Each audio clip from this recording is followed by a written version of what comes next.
जैकमाबाद सदर थाने जी हद जेल शाहपाड़ी जे वाह मां खुदाबख्श वल्द अब्दुल रहमान ब्रोही जो तशद्दुद थियल लाश ताइबा वाटसन लाश एम्बुलेंस में रखी जमाल वाह जे एहतजाज कयो। इन मौके ते फौती जे वाटसन अल्लाह बख्श मौला बख्श मोहम्मद रहीम अरबाब ब्रोही इल्ज़ाम लगाईंदे चयो त असांजे नौजवान के बाबल शहर जमा लालू बिरोही वारनि चोरी जो कूड़ो इल्ज़ाम ॾेई तशद्दुद करे क़त्ल करे लाश के जमाल वाह में फिटो कयो आहे, जेका सरासर नाइंसाफ़ी आहे। असांजो मुतालबो आहे त केस दाख़िल करे कातिरनि खे गिरफ़्तार करे असां सां इंसाफ़ कयो वञे।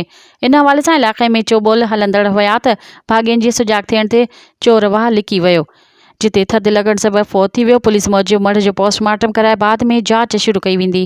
मज़ीद ख़बरनि ऐं तफ़सीलात लाइ विज़िट कयो असांजी वेबसाइट www.awamiNewsHD.com ऐं ॾिसंदा रहो अवामी न्यूज़ HD।